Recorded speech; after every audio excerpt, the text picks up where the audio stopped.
Hello बच्चों, तीनों academy में आप सबका स्वागत है।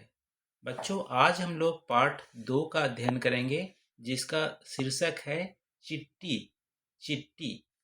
तो चिट्ठी को इंग्लिश में क्या बोलते हैं? एंट। एंट। एंट मीन्स चिट्ठी। तो चिट्ठी। देखो, इस वीडियो में हम लोग इस कविता का जो प्रसंग है उसको भी हम लोग पढ़ेंगे और साथ ही साथ कविता का जो अर्थ है उसको हम लोग पढ़ेंगे और इसके जो अभ्यास प्रश्न है उसको भी हम लोग सॉल्व करने वाले हैं इसी वीडियो में। तो सबसे पहले हम लोग प्रसंग की बात करते हैं।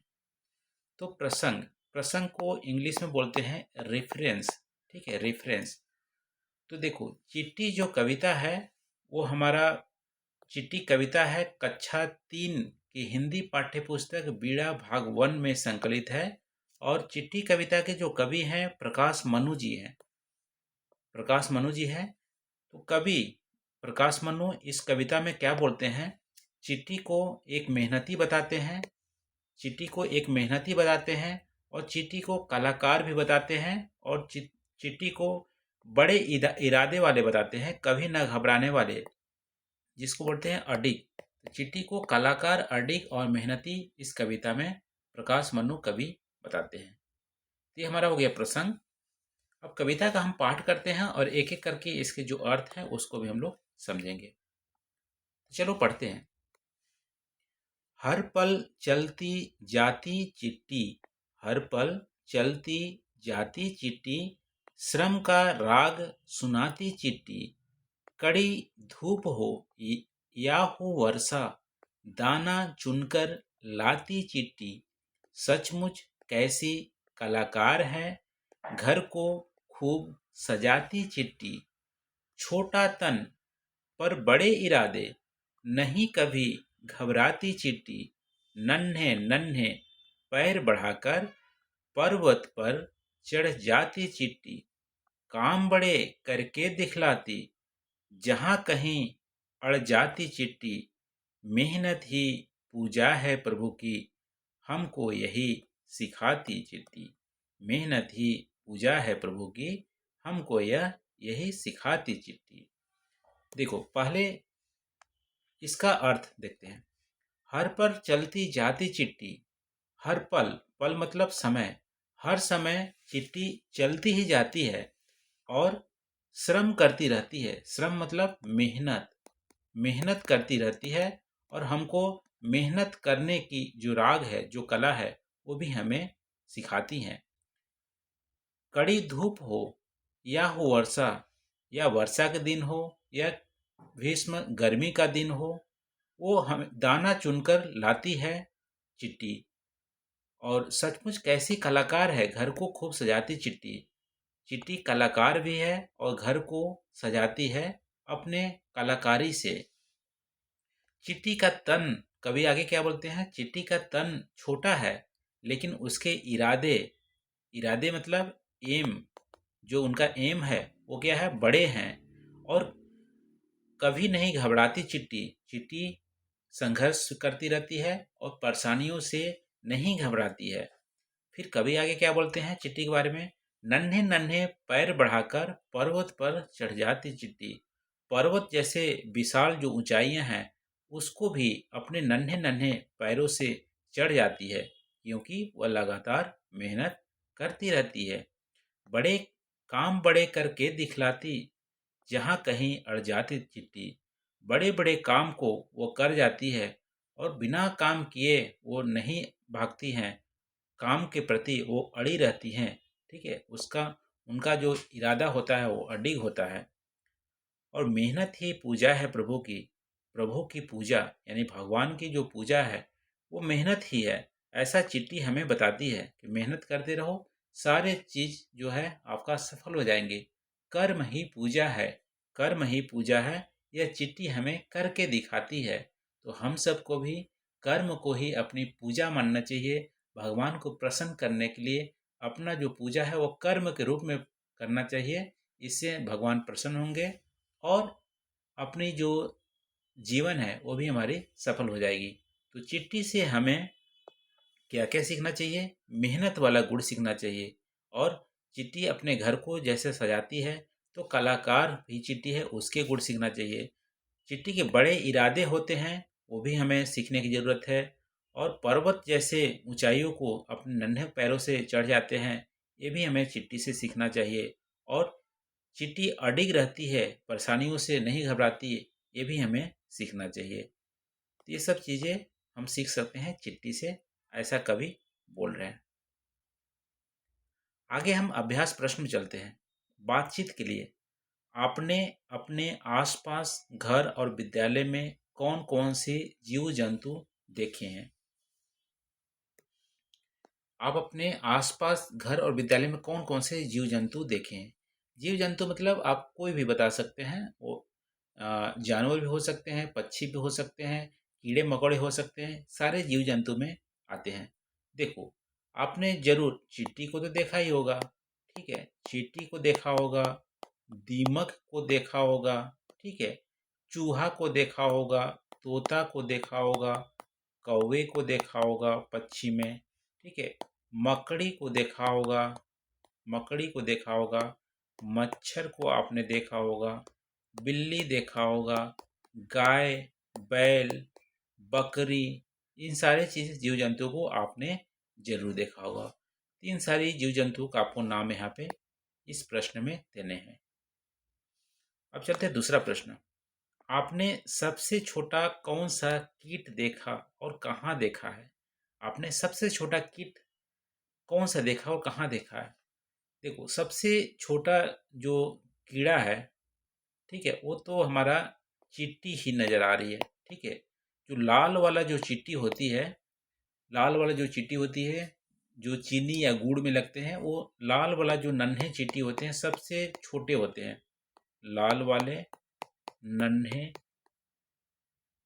चींटी। इसके अलावा दीमक भी छोटा ही प्राणी है। ठीक है, दीमक, दीमक भी छोटा प्राणी है। तो दीमक या लाल वाले नन्हे चींटी को आप यहाँ पे मेंशन कर सकते हैं दूसरे वाले प्रश्न के उत्तर में। तीसरा है, आपने चींटी के अतिरिक्त और कौन कौन से श्रम करने वाले जीव देखे हैं? चींटी के अतिरिक्त कौन कौन से श्रम करने, वैसे तो देखो सारे जीव श्रम करते हैं, लेकिन आपको देखेंगे चिड़िया बहुत श्रम करती हैं, बहुत मेहनत से घोंसला बनाती हैं, अपना जो खाना है वो इकट्ठा करती हैं या खाती हैं और बच्चे को पालती हैं। तो चिड़िया बहुत मेहनती होते हैं। ठीक है, तो चींटी के अलावा हमारे चिड़िया हैं। इसके अलावा आप देखोगे तो मधुमक्खी, मधुमक्खी भी बहुत मेहनती होते हैं।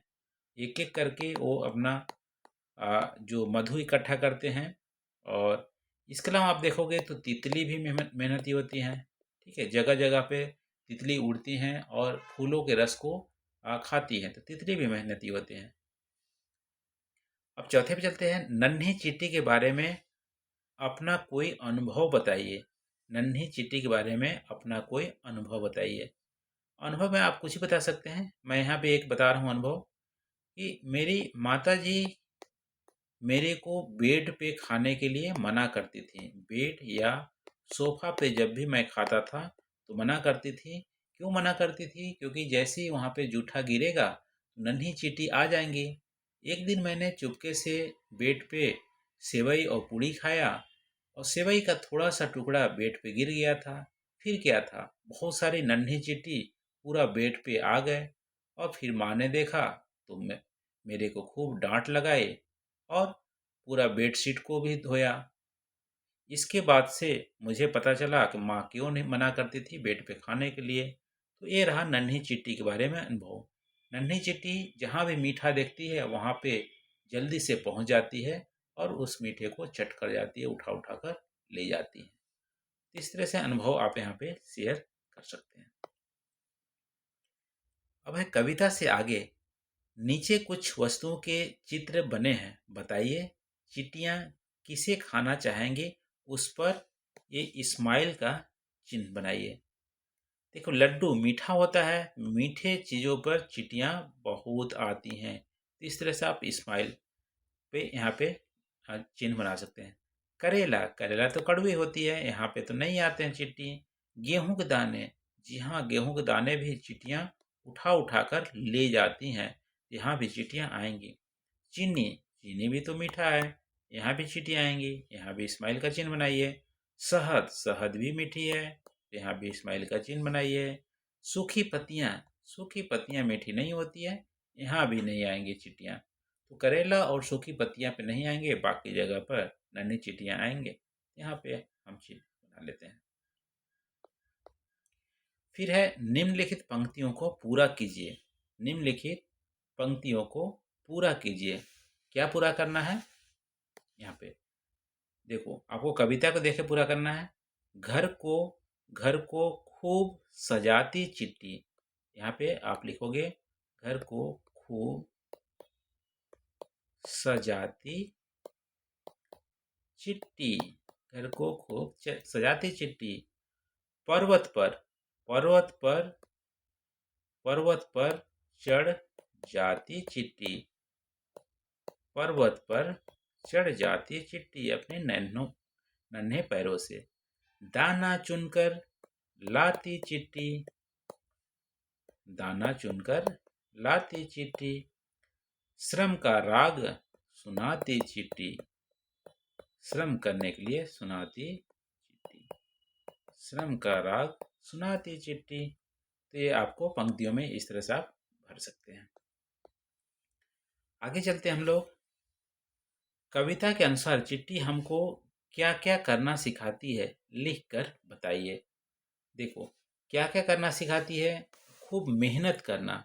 ठीक है, तो खूब मेहनत या श्रम। ठीक है, खूब श्रम करना हमें सिखाती है। और क्या सिखाती है? घर को सजाना भी सिखाती है। घर को खूब सजाना, खूब सजाना। कभी नहीं घबराना, जी हाँ, कभी नहीं घबराना। और निरंतर आगे बढ़ते रहना। निरंतर आगे बढ़ते रहना भी सिखाती हैं। तो इस तरह से आप यहाँ पे ये सारी चीज़ें, 4 चीज़ें हमें सिखाती है चिट्ठी। अब आगे है भाषा की बात। भाषा की बात। कविता में चिट्ठी को क्या क्या कहा गया है? कविता में चिट्ठी को क्या क्या कहा गया है? एक उदाहरण के तौर पर दिया है कलाकार। कलाकार के अलावा क्या बोला गया है? मेहनती। मेहनती भी है चिट्ठी, जी हाँ, मेहनती है। इसके अलावा अडिग, अपना जो सोच लिया वो करेगा। ठीक है, उससे पीछे नहीं हटेगा। अडिग और न घबराए, परेशानियों से नहीं घबराएगा, अडिग है। इसके अलावा पर्वत पर भी चढ़ जाता है, तो पर्वतारोही। पर्वत पर चढ़ने वाला पर्वतारोही। पर्वतारोही भी बोला गया है चिट्ठी को। अब देखो कितनी यहाँ पे है, कितनी बार आई चिट्ठी। चिट्ठी कविता में चिट्ठी शब्द कितनी बार आया है? इन्हें गिनिए और उतनी चिट्ठियां बनाकर पंक्ति को पूरा कीजिए। तो चलो हम लोग चिट्ठी को गिनते हैं, कितने बार हमारे चिट्ठी शब्द आया है। देखो यहाँ पे 1, 2, 3, 4, 5, 6, 7, 8। कितने बार आया है? 8 बार। कविता में चिट्ठी 8 बार आया है, तो 8 बार आपको यहाँ पे चिट्ठी बनाना है। 2 पहले से बना हुआ है, 2, 4, 6, 8। 8 बार आपको यहाँ पे चिट्ठी बनाना है। आगे चलते हैं, आइए चिट्ठी कविता को आगे बढ़ाते हैं। चिट्ठी कविता को आगे बढ़ाते हैं। क्या करते हैं? चीनी का दाना दिख जाए उसको लेने जाती चिट्ठी। देखो, चीनी के दाना दिख जाए उसको लेने जाती चिट्ठी। नन्ही चिट्ठी, अब यहाँ पे क्या है, इसके अलावा बोल सकते हो लेने जाती चिट्ठी, और बोल सकते हो नन्ही चिट्ठी। नन्ही चींटी, नन्ही चींटी पर्वत चढ़ जाती। पर्वत चढ़ जाती, जरा नहीं घबराती। जरा नहीं घबराती। चीनी का दाना दिख जाए उसको लेने जाती चिट्टी। नन्ही चिट्टी पर्वत चढ़ जाती, जरा नहीं घबराती चिट्टी, मेहनत का फल मीठा होता है। और क्या बोल सकते हैं? मेहनत का फल मीठा होता है। हमको यह सिखलाती चिट्टी, हमको यह सिखलाती चिट्टी, हमको यह सिखलाती चिट्टी। अब आगे है शब्दों की तुकबंदी। तुकबंदी मतलब मेल खाना। देखो, दाना गाना, दाना गाना, धूप सूप, धूप सूप, कड़ी घड़ी, कड़ी घड़ी, राग राग या भाग, राग भाग। इस तरह से तुकबंदी यहाँ पे आप शब्दों का हो जाएगा। अब आगे चलते हैं चिट्टी से भेंट। भेंट मतलब मुलाकात, चिट्टी से मिलते हैं। तो आपके घर के कई कोनों में चिट्ठी आती जाती है।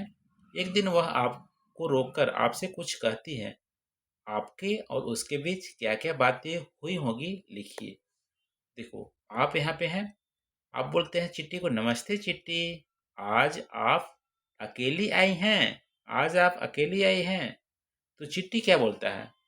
नहीं, नहीं, अकेले नहीं आऊं, मेरे साथ चीटा भी आया है। मेरे साथ चीटा भी आया है, आए हैं। फिर आप बोलते हो, आप क्या बोलते हो? बाकी सब कैसा चल रहा है? हालचाल पूछ रहे हो। बाकी सब कैसा चल रहा है? तो चिट्टी बोलती है, भगवान की कृपा है, सब ठीक ठाक चल रही है। भगवान या प्रभु की कृपा है, कृपा है, सब ठीक चल रहा है, सब ठीक चल रहा है। इस तरह से बातें चिट्टी और आपसे होती है। अब आगे चलते हैं। हाँ, ये है। इसको छुपन छुपाई को हम लोग एक सेपरेट वीडियो में इसको पढ़ेंगे। तो वही रहा बच्चों, आज हम लोग पार्ट 2, जो जिसका नाम था चिट्टी कविता, इसके कविता का अर्थ भी, प्रसंग और इसके अभ्यास प्रश्न को हम लोग यहाँ पे हल किए। वीडियो कैसी लगी? आप वीडियो को लाइक करके ज़रूर बताइएगा। थैंक यू बच्चों।